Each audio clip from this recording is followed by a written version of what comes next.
Hi, I'm Zach, this is my wife Caitlin, and our friend Crystal. Our past adventures together and desire to spend more time living in the moment inspired us to embark on the adventure of a lifetime. Despite having 2 young kids and being novice sailors, we said goodbye to corporate America, sold just about everything, and moved on to a sailboat. Like and subscribe to follow along with us as we discover whether or not we are crazy to sail with our young family in a foreign country on a tiny boat.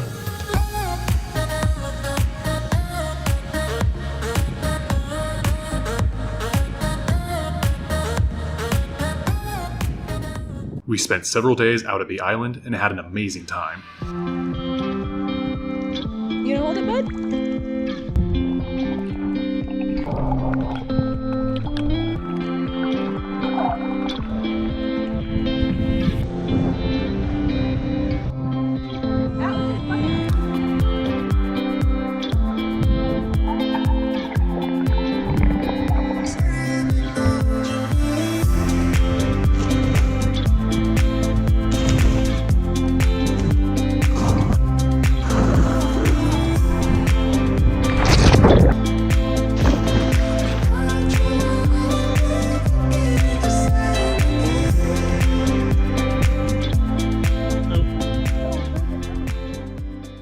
Unfortunately, we were running low on fresh water and had to head back to La Paz to refill our tanks. Let's talk about water for a moment. In many ways, it's a cruiser's best friend. After all, we come here to sail on the water, play in the water, and explore under the water. We use fresh water to cook, rinse our bodies and our gear, clean up messes, which the kids are especially good at making, and of course, stay hydrated. But running out of fresh water while off-grid is not only uncomfortable and inconvenient, but downright dangerous. Fresh water is a scarce commodity, especially here in Baja, where it essentially doesn't rain the majority of the year. In fact, La Paz was experiencing a water shortage, and marinas were limiting or entirely shutting down their freshwater services while we were there. In light of all of this, we decided to take the hit in our cruising budget and order a watermaker for our boat. However, as we waited for it to arrive, we still needed to fill our water tanks. Given the shortage, we had limited options on how we could get our tanks filled up. We ended up having to fill our tanks with jugs of water. This meant running to the freshwater station on shore, using our dinghy, filling up each jug, and ferrying them back to the boat over and over again until we were full.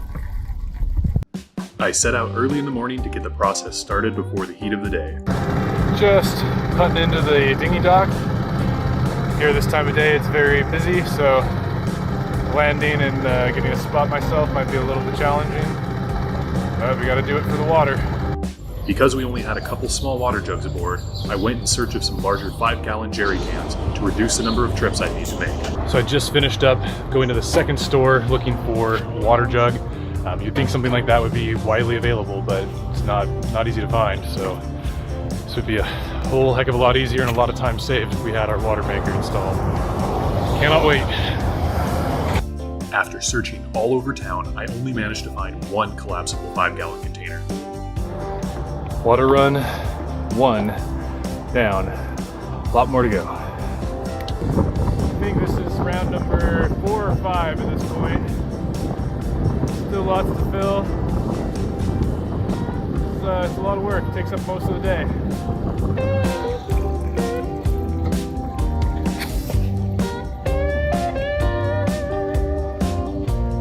It's about 4:30.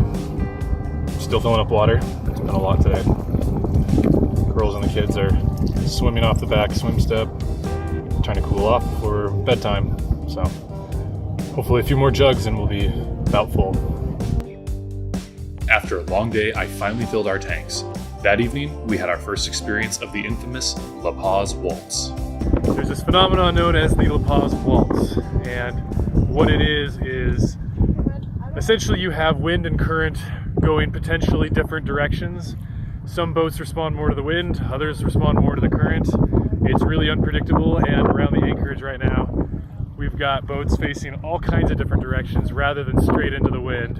And so, yeah, it's pretty interesting. We just spun like 360 in the matter of like a minute or so. After a few days of dancing the waltz and ferrying water, our watermaker had finally arrived and was ready to be installed.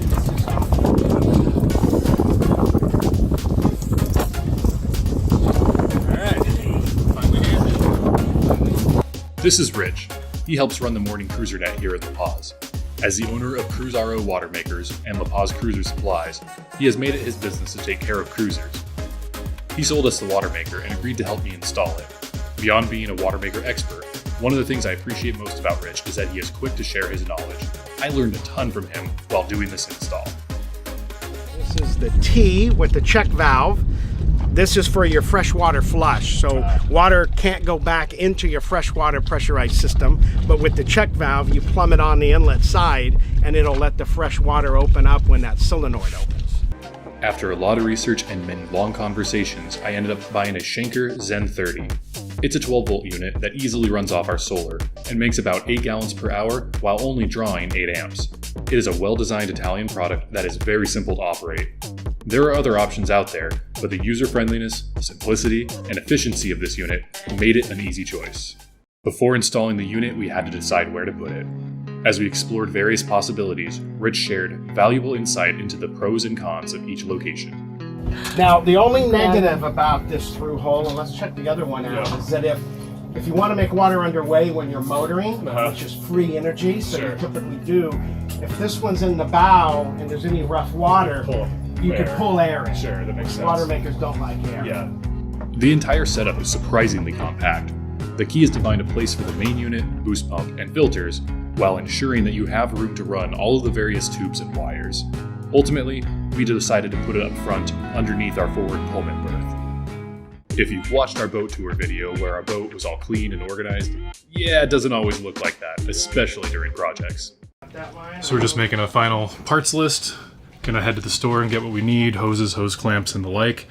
Come back here and fit it in. It actually looks like it's gonna be a pretty clean install, which is always good news. Yeah, really excited to get this thing up and running.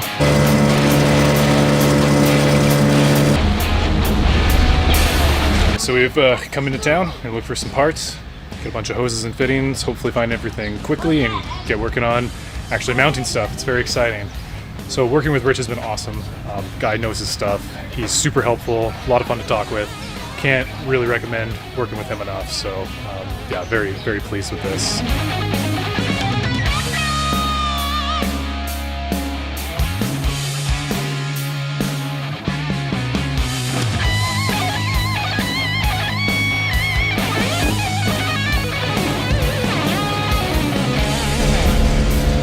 While I tore up the cabin to run the electrical wires from the unit to the nav station, Rich connected the fitting to the through hole and began mounting the boost pump and filters.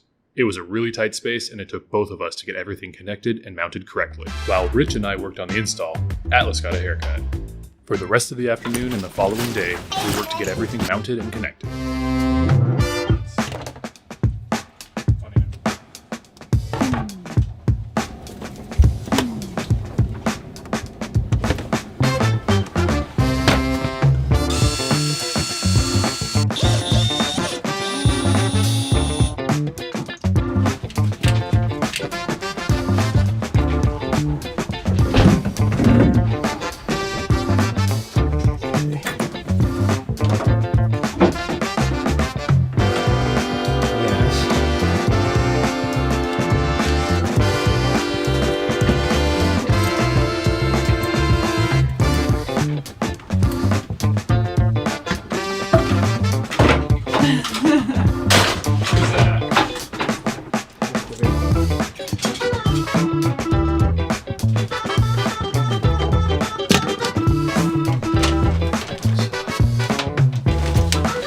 The installation itself was easy.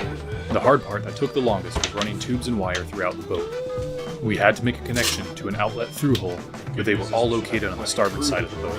Unfortunately, there is very little access to that side from port, so we had to make our own.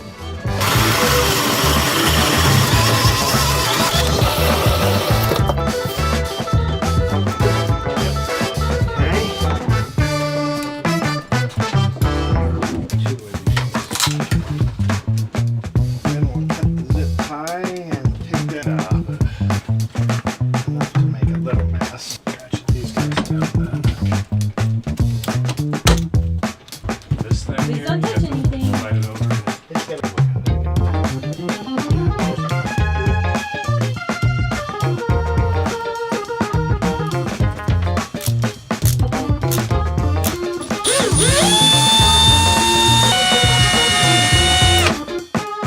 everything else mounted and secured, the last step was to mount the control and readout panels.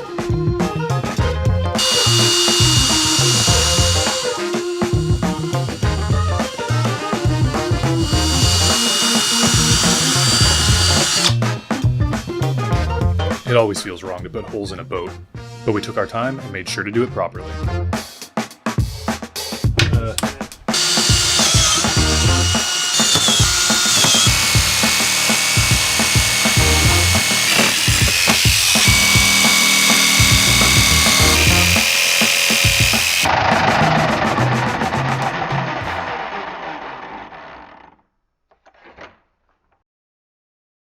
It was finally time to start up the Watermaker and test the quality of the water for the first time. This was a big moment for us. We come from an area with some of the best water quality in the world, so we're picky when it comes to our water. One of the added features that Rich included with the Watermaker was this readout panel. So normally you'd have to pour out water from the Watermaker and test it for drinkable purity using a device. This added unit reads the parts per million as it flows from the Watermaker and displays the results in real time. This takes out a tedious step in the process and makes the Watermaker even more user-friendly. All right, first taste test of the new water from the Watermaker. See how it is. Cheers!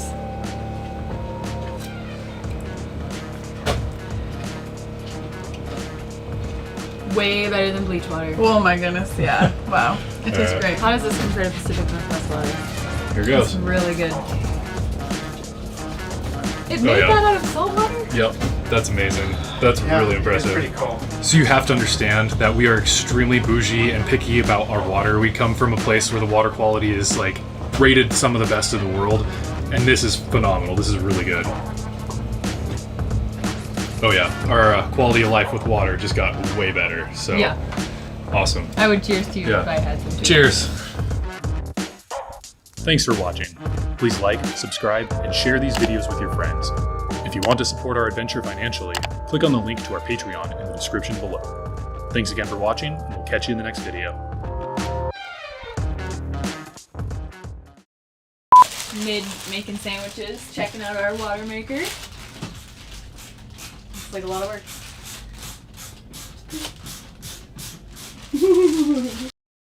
Definitely makes it look like a circus.